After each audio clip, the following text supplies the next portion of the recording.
சிற்றம்பலம் மெய்யன்பர்களே, திருவம்பாவை சிந்தனையும் திருப்பாவை சிந்தனையும் மேற்கொள்கிறேன். திருவம்பாவையில் 3வது பாடல் முத்தன்ன வெண்ணகையாய் அருமையாக விழிக்கிறார் அந்த மணிவாச சுவாமிகள் அந்த பெண்களுடைய வார்த்தையில். முத்தன்ன வெண்ணகையாய், முத்து போன்ற வெளியேறில் இருக்கின்ற சிரிப்புக்கு சொந்த காரியை. அதாவது பெண்கள் மலர்ந்த முகமாக இருக்கணும், சிரிச்ச முகமாக இருக்கணும். அதில் ஒரு அழகு இருக்கு. மலர்ந்த முகம் வாழ்க்கையின் இன்பம் என்று சொல்லுவார்கள். முத்தன்ன வெண்ணகையாய் முன் வந்து எதிர் எழுந்து என் அத்தன் ஆனந்தன் அமுதன் என்று அள்ளூரி தித்திக்க பேசுவாய். நீ என்ன தூங்குறவளை பார்த்து சொல்கிறாங்க, நீ என்ன சாதாரணமானவர் அடி, எவ்வளோ பக்தியாக பேசுவது தெரியுமா? சுவாமியை நினைச்சா அப்படியே கண்ணீர் விடுவேன், அவ்வளோ உருக்கமுடையவளாக இருக்கிற தோழி பெண்ணே என்று அந்த பெண்ணை எழுப்புகிற வகை சொல்கிறார்.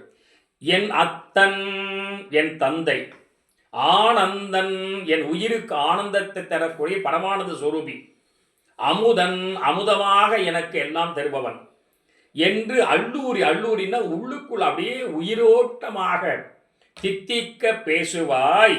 வந்து உன் கடை திறவாய். ஏமா உறங்கிட்டு இருக்கே, வந்து கடை திறவாயின்னா வாசல் படியே திறந்து வெளியில வாம்மா. இப்படி அழைச்சாங்க வந்த பெண்கள்லாம். உள்ள இருக்கிறவ எழுந்து வந்து கையெடுத்து கும்பிட்டா. என்ன அந்த மாணிக்கவா சுவாமிகள் அப்படியே இந்த படக்காட்சி மாதிரி காட்டுறாரு. அந்த பெண்கள் வந்து தெருவில் வந்தவங்க அப்படியே அவளை எழுப்புகிற மாதிரி 3 வரி பாடணுன்னு அவள் கதை திறந்து வெளில வந்துட்டு பத்துடையீர், அவ என்ன அழகா சொல்றா பாருங்க. பத்துடையீர் ஈசன் பழடியீர் பாங்குடையீர். அவ என்ன சொல்றா, உங்களை மாதிரி நான் இல்லை, நீங்க இவ்வளவு தூரம் அழகா இவ்வளோ சீக்கிரம் ஏச்சு வந்து அழகா எல்லாத்தையும் எழுப்பிட்டு போறீங்க, நான் சாதாரண மாணவர், என்னை வந்து மன்னிச்சிடுமா என்று சொல்வது போல சொல்லி பத்துடையீர், அந்த 10ன்னா என்னன்னு சொல்றேன். அப்புறம் ஈசன் பட அடியர். அப்போ என்ன தெரியுதுன்னா, இந்த கன்னி பெண்கள்லாம் இது மாதிரி எழுந்து வந்து மார்கழி மாதத்தில் எழுப்புறத ஒரு 4-5 வருஷமாக செஞ்சுக்கிட்டு இருக்காங்க. இப்போதான் சேர்ந்துருக்க அந்த கோஷ்டியில். அதில் அவர்களை பார்த்து நீங்கள் பட அடியீர், நான் புத்தடியீர். அதனால் பாங்குடையீர் பத்துடையீர் ஈசன் பட அடியீர் பாங்குடையீர் புத்தடியும் புண்மை தீர்த்து ஆட்கொண்டால் பொல்லாதோ.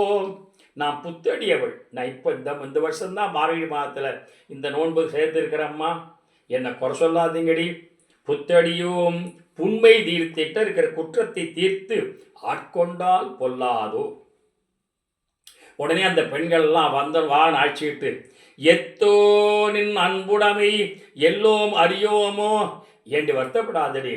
நீ நான் எங்கெல்லாம் பழடியார்னு நீ புத்தடியார்னு என்னமோ உன்னை தாழ்த்தி பேசுகிற, அப்படி சொல்லாதடி, நீயும் ரொம்ப சிறந்தவ தாண்டி என்று அவளுக்கு சமாதானப்படுத்துவது போல, எத்தோனின் அன்புரிமை எல்லோம் அறியோமோ சித்தம் அழகியார் பாடாரோ நம் சிவனை. அருமையான வரிங்க. அந்த கன்னி பெண் உள்ளேந்து வந்து வருத்தமாக சொன்னவளை அவளை சேர்த்து அணைச்சிக்கிட்டு, சித்தம் அழகியார் ஏண்டி, நம்மளாம் யார் தெரியுமா? செவ்வருமான பாடுறோம்னா என்ன அர்த்தம்? மனம் புத்தி சித்த அகங்காரம் என்ற 4 உட்கருவிகளில் சித்தம் என்ற பதிவு முழுக்க சிவபெருமானத்தான் வச்சிருக்கும். சித்தத்தை சிவன்பாலே வைத்தார்க்கும் அடியேன் என்பது போன்ற நினைவிலே சித்தம் அழகியார், நினைவு ததும்புகிற நினைவு பதிவாகிற இடத்துல அழகாக இருக்கிற சிவபெருமான பாடுவார்கள். சித்தம் அழகு இல்லாதவர்கள், அந்த சித்தத்தில் வேறு விதமான குற்றங்களை சேர்த்தவர்கள் சிவபெருமானை பாடமாட்டார்கள் என்ற இலக்கணத்தையும் சொல்லுவாராக. சித்தம் அழகியார் பாடாரோ நம் சிவனை, நம் சிவனை இத்தனையும் வேண்டும். ஆனால் ஒன்றுமா, நீ புத்தடியாக தான் வாமா அழைச்சிக்கிட்டு இவ்வளவும் நாம் செஞ்சு அழைச்சிட்டுதாம்மா போகணும், ஒருத்தி கூட விட்டுட்டு போகக்கூடாது என்ற கூட்டு முயற்சி, கூட்டு வழிபாட்டு தத்துவத்தை காட்டுகிற அற்புதமான பாடல் திருவம்பாவையில் இருப்பது. நான் முதலே சொன்னேன், பத்துடையீர்னா என்ன அர்த்தம்?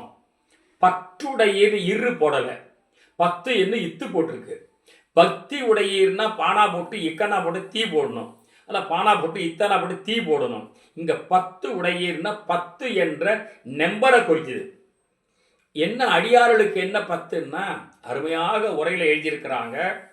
ஒரு சுவாமி மேலே பக்தி கொண்டவர்களுக்கு புற இலக்கணம் 10, அக இலக்கணம் 10 என்று புறத்திலும் அகத்திலும் 2 10 சொல்லியிருக்கிறாங்க. அது என்ன சொல்கிற பாருங்க. புற இலக்கணம் 10 என்ன தெரியுங்களா? திருநீறு பூசிக்கொண்டு உருதுராக்க அணிஞ்சிருக்கணும் 1. அடியாரை கண்டால் நமஸ்காரம் பண்ணி வணங்கணும் 2. சிவனை புகழ்ந்து பாட வேணும் 3. சிவநாமங்களை இடையராது உச்சரித்துக் கொண்டிருக்க வேண்டும். அடுத்து சிவ பூஜை செய்ய வேண்டும். சிவ புண்ணியங்களை செய்தல் வேண்டும். சிவ புராணங்களை கேட்க வேண்டும். சொல்லுவதற்கு ஒருத்தர் வந்தால் 100 பேர் கேட்கணும். சிவாலய வழிபாடு செய்ய வேண்டும். சிவனடியார் என்று வேறு எங்கேயும் சாப்பிடக்கூடாது. சிவனடியாருக்கு வேண்டுவன உதவி செய்ய வேண்டும். இப்படி ஒரு 10 புற இலக்கணம் சொல்லியிருக்கிறார்கள். அக இலக்கணம் என்ன தெரியுங்களா? 10 சுவாமியினுடைய வழிபாடை மேற்கொள்ள ஆரம்பித்த உடனே சிவபெருமானுடைய வழிபாட்டு மேற்கொள்ளுகிற பொழுது 1 மிடறு விம்மல், அழுக வந்துடணும். மிடறு விம்மணும், தழுதழுக்கணும், இதழ் துடிக்கணும், உடல் குலுங்கணும். அடுத்து மயிர் சிலிர்க்க வேண்டும், வியர்க்க வேண்டும். அடுத்தது என்ன சொல்லோனாத நிலையில் வார்த்தை வெளியில் வரக்கூடாது, நிலை அமைய வேணும். கண்ணீர் வர வேணும். நிறைவாக நம் வசம் இழக்க வேண்டும். இவ்வளவையும் செய்து இப்படிப்பட்ட வகையில் பொய் புகழாது இருக்க வேண்டும். மெய் மறந்து நம்ம இழந்து இருக்க வேண்டும். இப்படிப்பட்ட நிலையில் புற இலக்கணம் 10ஆக அக இலக்கணம் 10ஆக இருப்பது தான் 10 உடையீர் என்று இந்த திருவம்பாவை பாடல் குறிக்கிறார் மாணிக்கவாசக சுவாமிகள். அவ்வண்ணமாக அந்த பெண்ணை அழைச்சிக்கிட்டு புறப்படுறாங்க அடுத்த வீட்டுக்கு என்று பார்க்கிறோம். திருப்பாவையிலே 3வது பாடல். ஓங்கி உலகளந்த உத்தமர் பேர் பாடி. உலகை அளந்தவனாயிருக்கிற பெருமான் திருமால், உலகளந்த பெருமாள், உத்தமன் பெயர் பாடி, அந்த பெருமானுடைய பெயரை பாடி நாங்கள் நம் பாவைக்கு சாற்று நீராடினால், அந்த பெருமானாயிருக்கிற அவரை வழிபாடு செய்து கொண்டு போய் நாங்கள் நீராடினால் அப்படி. இதில் என்ன ஒரு பெரிய சிறப்புன்னா, இந்த 3ஆவது பாட்டில் 2வது பாட்டில் என்னென்ன மாதிரி தனிப்பட்ட முறையில் நோன்பு மேற்கொள்வோம் என்று சொன்னார்கள். அந்த ஆடாளசை சொன்னார். நம்முடைய மாணிக்கவாசக சுவாமிகள் நம்ம தன்னுடைய 3வது பாடலிலே எப்படியெல்லாம் பக்தி உடையவர்கள் இருக்க வேண்டும், புற இலக்கணம் 10 அக இலக்கணம் 10 சொல்லி முடித்தார். இங்கே இந்த 3வது பாட்டில் என்ன சொல்கிறார் ஆண்டாள் நாச்சியார்? நாங்கள் இவ்வாறு வழிபாடு செய்ய செய்ய செய்ய செய்ய சமூகம் நலம் பெறும். நீங்கள் இதில் என்னென்னா தனிநலமா பொது நலமானு கேட்டால் 2ம் தான். தனிநலமும் உண்டு, பொதுநலமும் உண்டு. அதான் பக்தி. தீங்கின்றி நாடெல்லாம் திங்கள் மும்மாறி பொழியும். நாங்கள் இங்கு அவ்வாறு வழிபாடு செய்ய செய்ய செய்ய செய்ய செய்ய தனிநபர் ஒழுக்கம், தனிநபர் பக்தி சமுதாயத்திற்கு நலத்தை கூட்டும். மும்மாறி தீங்கின்றி மும்மாறி மழை பொழியும். ஓங்கு பெருகும் சென்னல் ஊடு கயல் உகல. வயல்ல நல்ல அற்புதமான நெற்கதிர்கள் தடைச்சு ஓங்கி இருக்கும். இனிய சான்றோர்கள் பெருமக்களே, நம்ம கையில் ஒன்றும் இல்லைங்கிறதுக்கு என்ன தெரியுங்களா இலக்கணம்? பயிரிடலாம், பயிரெல்லாம் விளைஞ்சு வரலாம்.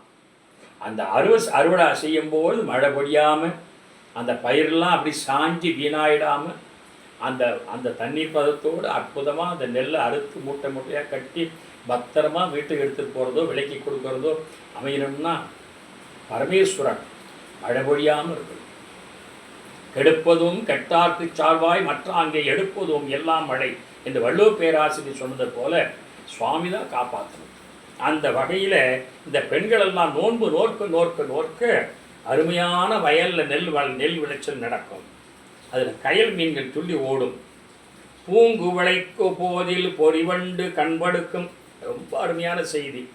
குவளை மலரில் வண்டுகள் தேன் உண்ணும்னு பாடலை. கூலை மலர்களில் வண்டு தூங்குதான். ஏன்? வேணுங்கிற தேன் இருந்து குடிச்சிட்டு நிம்மதியாக உறங்குதான். இப்போ வண்டுகள் உறங்குதுன்னு அர்த்தம், வண்டுகளுக்கு துயரம் நிகழலை. அந்த நாட்டில் கூலை மலரில் வேணுங்கிற தேன் இருக்குது, அதை யாரும் கெடுக்கலை, அதை யாரும் எடுத்து வியாபாரம் பண்ணலை என்ற சமூக நலனை சொல்லுகிறார். பொறிவண்டு கண்படுக்கும் தேங்காதே புக்கிருந்து சீர்த்த முறை பற்றி வாங்க குடை நிறக்கும் வள்ளல் பெரும்பசுக்கள். அப்பா, அற்புதமான பாட்டு. என்ன தெரியுங்களா? பசுமாடுகளெல்லாம் நன்றாக மேய்ந்து, பசும்புல்லை மேய்ந்து, அந்த பசுக்களுக்கு எந்த விதமான துன்பம் இல்லாத வகையில் வீட்டுக்கு வந்து கட்டி வச்சுருந்தாங்கன்னா, அப்படி ஒரு குடத்தை, சொம்பு இல்லை, குடத்தை எடுத்துகிட்டு போய் அப்படி அந்த பசுமாட்டு மூலையில் காலை கையை வச்சோம்னா அது பாட்டு கட கட கட கட கட கடன்னு அது அதை என்ன எழுதுறாதீங்களா, குடத்தை அப்படி கொடுத்தா பால் நிறைஞ்சிடுது. திரும்ப அடுத்த குடத்தை வச்சு திரும்ப குடத்தை வாங்க குடம் நிறைக்கும் வள்ளல் பெரும்பசுக்கலாம். வச்சு வச்சு வாங்க வேண்டியதான். அதுபாடு குடம் நிறைஞ்சிக்கிட்டே இருக்குது பால். அங்கன்னமாக அது பசுமாடு அவ்வளோ பால் கறக்குதுன்னா புல்லுக்கு பஞ்சம் இல்லை, பசுமாட்டுக்கு துயரம் இல்லை, பசு பராமரிப்பில் துயரம் இல்லை, நன்றாக குளிப்பாட்டி மஞ்சள் வச்சு குங்குமம் வச்சு கொண்டாடுதல் குறையில்லை. எனவே நீங்கள் நல்லா புரிஞ்சுங்க, மழை பொழியுது, நெற்பயிர் விளையுது, வண்டு தூங்குது, பசுமாடு நல்லா பால் கறக்குதுன்னு சொன்னால் இவைகள் அந்த நாட்டு வளத்தை காட்டுகின்றன. இவைகளுக்கு என்ன காரணம்? நாங்கள் நோன்பு நோற்று கொண்டிருக்கிறோம் என்று அந்த பெண்கள் சொல்லுகிற வகையில் முடித்து தனிநபர் நலமும் சமுதாய நலத்தை சேர்த்து காட்டுவதுதான் ஆன்மீக வழிபாடு, பக்தி பரவசம் என்று காட்டுகிற பாடல் இது. இங்கு வேண்டமாக திருவம்பாவை சிந்தனையும் பாவை சிந்தனையும் என்று இந்த அளவு நிறைவேறுகிறது.